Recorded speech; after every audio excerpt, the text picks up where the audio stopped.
Right. Let's unlock the venture mindset today. We're going deep with this book by Ilya Strebulaev and Alex Dang, Oh, yeah. trying to figure out how VCs pick winners and if we can use their strategies too. Mm-hmm. Strebulaev has done tons of research on venture capital and unicorns, and Dang's been launching ideas inside big companies. Right. They know what they're talking about. Yeah. Ever wonder how VCs just seem to know which companies are going to take off? Yeah, it's kind of like they have a crystal ball. Yeah. Well, we're going to find out. Unpack that. Exactly. And they start with this crazy story about Qualcomm Ventures almost missing out on Zoom back in 2012. Oh, wow. Can you imagine missing out on Zoom? Huge miss. Right. Yeah. Especially now. What's interesting is Zoom didn't look like a sure thing back then. Oh, really? Yeah, the video conferencing market was already packed. Oh, right. Yeah. And they were going after small businesses, which can be a really tough market. So how do you stand out when you've got these giants already out there? The book talks about this idea of betting on the jockey, not the horse. Oh, yeah. It's all about the team, not just the idea. Yeah. Qualcomm Ventures saw something in Eric Yuan. Zoom's founder. Yeah, exactly. His passion, his understanding of the market, that's what convinced them. Mm-hmm. They bet on the person, even when the idea itself seemed risky. So it's about looking beyond the surface, right? Seeing the potential in people, Right. even when the initial idea might not be perfect. Exactly. And this ties in with their next big idea, embracing failure. Okay. The authors actually talk about the Museum of Failure, Oh, yeah, I've heard of that. a collection of failed products and ideas, many from VCs. So are they saying failure is a good thing? Not celebrating failure, but recognizing it as part of the process. Right. The venture mindset is about knowing that to get those big wins, the home runs, you got to be willing to strike out a few times. It's like that saying, you miss 100% of the shots you don't take. Yeah, exactly. But I think a lot of us, especially in traditional corporate settings, Mm-hmm. we're trained to avoid failure at all costs. Yeah, minimize risk. That's the mindset. Yeah. The authors contrast this with the VC approach. Okay. VCs are playing to win, not just to avoid losing. Hmm. They know big rewards come with big risks. So for our listeners, how can we shift our thinking to be more comfortable with taking risks? Right. How do we get out of that corporate mindset? Yeah, it's about finding that balance. Absolutely. And that leads us to the next principle, Okay. getting outside the four walls. Okay. This chapter is all about looking for opportunities beyond your usual circles. And they have this great story about how Dropbox got its seed funding in a rug store, Yeah, a rug store. out of all places. Right. The VC Pijman Nozad was networking in an unconventional setting. He was thinking outside the box. Yeah, he knew that unique ideas often come from unexpected places. It wasn't just luck, it was intentional. Right, he was actively seeking out diverse perspectives. That's so interesting. So it's not just about who you know, it's about where you go and who you're open to meeting. Yeah, exactly. But let's be real, not everyone is hanging out with VCs and rug stores. True. How do regular people get their attention? Well, the authors did this interesting experiment. Okay. They sent thousands of fake emails to VCs, like cold pitching them with made-up ideas. Okay. And guess what? They got a pretty high response rate. Really? So cold emailing can actually work. It shows that VCs are always looking for that next big thing, and they're open to ideas from anywhere. That's encouraging. This highlights a problem in traditional companies, What's that? the not invented here syndrome. Oh, yeah. Where companies are so stuck in their ways that they miss out on great ideas from outside. Exactly. The book gives examples like Xerox. Okay. They invented the graphical user interface, but didn't capitalize on it. Wow. The lesson is be open to ideas from everywhere, not just within your company. That's a great point.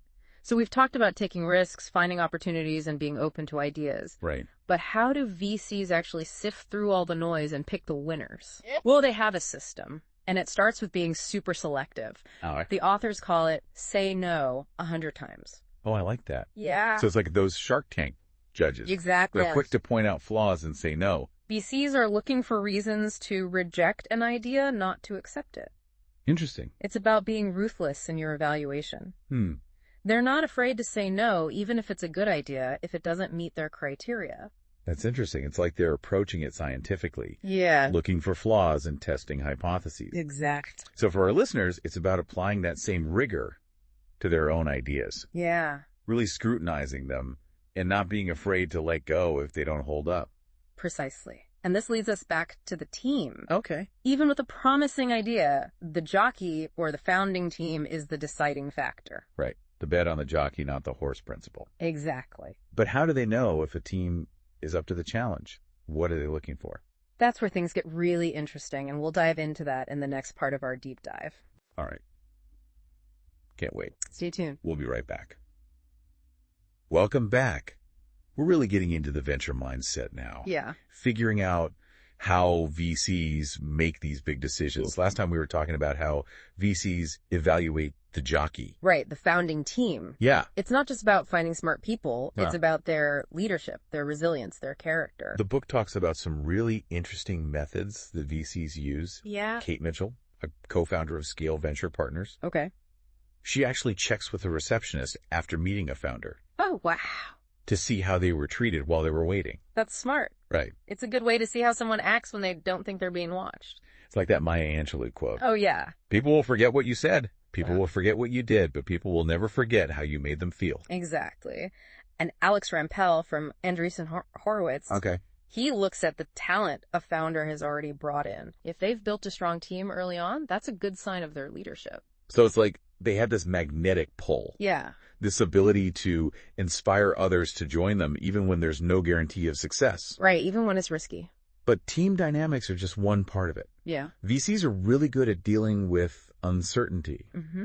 And the book talks about how they make decisions when the stakes are high. Chapter 6, Agree to Disagree, really gets into that. Okay. It's all about healthy debate and disagreement. Within the VC partnership. Yeah. They know that real innovation doesn't come from everyone agreeing all the time. That's interesting. Right. We're always told to try to reach consensus, Yeah. but they're saying disagreement can be a good thing. Exactly. One Silicon Valley veteran in the book said their best investments always involved heated debates. Mm-hmm. The ideas that everyone loved right away often didn't go anywhere. So a little friction can actually lead to those breakthrough ideas. Right. It sparks something. But how do you manage all that disagreement without things falling apart? Well, they keep the decision-making teams small, usually 3 to 5 partners. Okay. That allows for more focused discussions. It's like that Amazon philosophy of the 2-pizza team. Right. Keep it small enough to be fed by 2 pizzas. Exactly. But even in small groups, you can get stuck in your own way of thinking. Yeah, for sure. Yeah. How do they get past that? One tactic is to have a devil's advocate, Oh, interesting. someone who challenges assumptions and points out potential problems. Okay. The Israeli armed forces do something similar. Oh, really? They have a role called the 10th man, Okay. whose job is to disagree with the majority. Wow, that's taking constructive criticism to a whole new level. Right. So it's about creating a culture where different opinions are valued. Yeah, not just tolerated, but actually encouraged. But eventually, someone has to make the final call right. And this is where it gets really interesting. VCs use what's called anti-veto power. Anti-veto power, what's that? Even if most of the partners are against a deal, one partner can still decide to invest. So it's like that one person who sees the potential that everyone else is missing. Yeah, they have the power to go against the grain. The book talks about Cahoots. Oh, yeah, the game-based learning platform. Right. The investment team at M12, Microsoft's venture arm. Okay. They voted against it. Wow. But the head of M12 went ahead with it anyway. Yeah. And it turned out to be a huge success. That's amazing. It takes a lot of guts to make that kind of call. Yeah. To trust your gut when everyone else is saying you're wrong. That's the venture mindset. But once that investment is made, it's not overright. Right. They have to manage those investments over time. Exactly. Constantly evaluating whether to invest more or walk away. That's chapter 7, double down or quit. Yeah. And they use this great analogy here of poker. Poker. Okay, I'm listening. Just like in poker, you're making decisions with incomplete information. Weighing the odds, reading the players. Okay. You might have a strong hand, but still fold if things change. So they're always reassessing the situation, adapting as the company grows and the market changes. Right. They have to be flexible. The book uses the example of Airbnb. Oh, yeah. Sequoia Capital made that early seed investment. When it was just a little website. And as Airbnb grew, they kept investing more, Wow. ultimately investing over $1 billion. That's a lot of money. Talk about a winning hand. But that brings up another question. What's that? How do you know when to fold? When to walk away? Yeah, especially when you've already put in so much time and money. It can be hard to admit defeat. Absolutely. The authors call this the slippery slope of decision-making. Okay. That tendency to keep investing even when it's probably time to quit. They share that sad story of Rob Hall, Oh, yeah, the mountain climber. who died on Everest because he refused to turn back. It's a tough lesson, but an important one. It's a powerful reminder that knowing when to quit can be the hardest but also the most important decision. For sure. So how do you avoid falling into that trap? One way is to set clear milestones. And evaluate progress at each stage. Okay. Be ready to pull the plug if things aren't working out. It's like those stage gates that companies use in product development. Right. Break a big project into smaller chunks and reassess at each point. Exactly. And they highlight Amazon's approach with Prime. Now, they started with a pilot in just one zip code in New York City To test it out. before rolling it out nationwide. That's a smart approach. So it's about being strategic and disciplined, not letting emotions cloud your judgment. Right. Make data-driven decisions. But even with the best systems in place, sometimes those zombie projects just won't die. Oh, I know those all too well. The ones that keep getting funded, even though no one knows why. Yeah, it's like they have a life of their own. The authors talk about developing a kill rate, Okay. a systematic way to evaluate projects and shut them down if they're not working. A kill rate sounds kind of harsh, but I guess sometimes you need that. Yeah, it's about being tough but fair. It's about being efficient, pruning the dead branches so the healthy ones can grow. Which leads us perfectly into the next chapter. Chapter 8, make the pie bigger. Okay. This is all about aligning incentives so everyone benefits from success. They make some interesting connections between modern VC compensation and those old ventures. Like those Venetian sea voyages. Exactly. It's about sharing the rewards to encourage people to take risks. Right. Everyone has a stake in the outcome. And they emphasize transparency and fairness. Yeah, everyone needs to understand how it works and feel like they have a fair shot. That makes sense. It builds trust and motivates people to work towards a common goal. Right. It's about teamwork. They contrast this with those complicated incentive systems in traditional corporations. Yeah, the ones that can lead to frustration and people not caring. So it's about making sure your incentives match your goals. And that everyone understands the rules. But even with the best people, the right incentives and a clear vision, success isn't guaranteed. True. It takes time, persistence, and a willingness to weather the storms. And that's where the final chapter comes in. Great things take time. It's the opposite of that short-termism we see so much of these days. They use this great analogy of sequoia trees. Okay. They can live for thousands of years, growing slowly and steadily Wow. to become the largest living organisms on Earth. That's amazing. It's a reminder to play the long game, to resist those quick wins. To focus on building something that lasts. Exactly. And they talk about SpaceX again, Yeah. a company with huge goals that need sustained long-term investment. They're not looking for a quick profit. They're revolutionizing space travel. It's about playing to win, not just playing not to lose. Exactly. And they share the story of APG&E, Who's that? the founder of Bank of America. Oh, wow. After the 1906 San Francisco earthquake, he saved his bank's assets Okay. and set up shop on the waterfront, offering loans to help people rebuild. He saw opportunity in the middle of chaos, Yeah, he was a true visionary. and he built one of the biggest banks in the world. Right. It's a testament to long-term thinking and taking calculated risks. Speaking of long-term thinking, Yeah. they end the book with this thought-provoking question. What's that? Are you eating the marshmallow now, or are you waiting for two? Ah, the classic marshmallow test. The ultimate test of delayed gratification. It's the perfect way to sum up the venture mindset, It's about making choices that set you up for long-term success.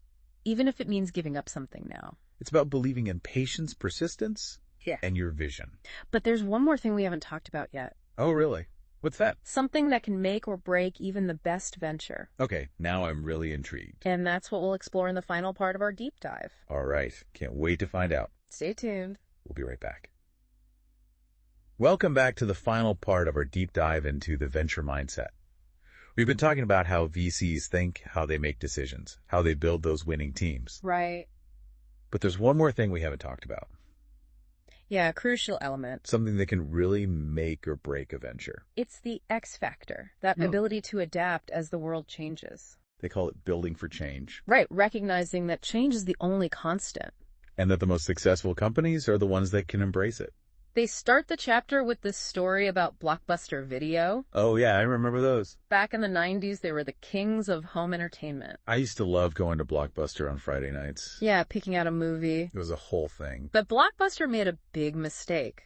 What was that? They didn't see the internet coming. Oh, right. And the rise of streaming services like Netflix. They didn't adapt. And they went bankrupt. It's a lesson for any business. Yeah, no matter how successful you are right now. The world changes fast. And if you don't change with it, you're going to get left behind. The authors highlight companies like Amazon and Google. Right. They've always reinvented themselves. They're not afraid to change things up. They even cannibalize their own products. Yeah, or go into totally new markets. They know that to stay ahead, you have to disrupt yourself. Exactly. Yeah. It's not just about reacting to change. It's about creating change. The book gives a framework for building this change muscle. Okay, how do you do that? It starts with a culture of experimentation. Okay. Encouraging people to try new things, test new ideas, learn from their failures. Creating a space where people feel safe taking risks. Yeah, without being afraid to fail. And it's about empowering teams to make decisions. To move quickly. They call it decentralized execution. Pushing decision-making down to the people doing the work. Not having everything go through a chain of command. Right. In a fast-changing world, you need to be able to react fast. That means giving people the power to make decisions. The book talks about Zappos. The online shoe company. Yeah, they've totally flattened their structure. Really? No managers. Wow. Employees self-organize. That's pretty radical. But it works for them. They're known for their customer service and their culture. Right. And the authors also talk about the importance of constantly looking for new information. New perspectives. They call it external orientation. It's about looking outside your company. Talking to customers, going to conferences, keeping up with trends. Staying curious. Always learning and growing. They share the story of General Motors. Okay. They almost went bankrupt. Why? Because they were so focused on their internal stuff. That they lost touch with their customers. A reminder that even the biggest companies can get complacent. You have to stay connected to the outside world. To the people you're serving. So as we wrap up our deep dive into the venture mindset, Yeah. the big takeaway is that it's not just a set of tools. It's a way of thinking.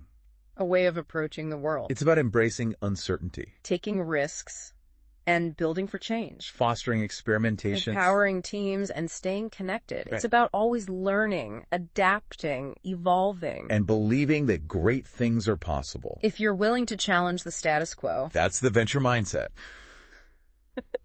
Well, that was a fascinating deep dive. Yeah, I learned a lot.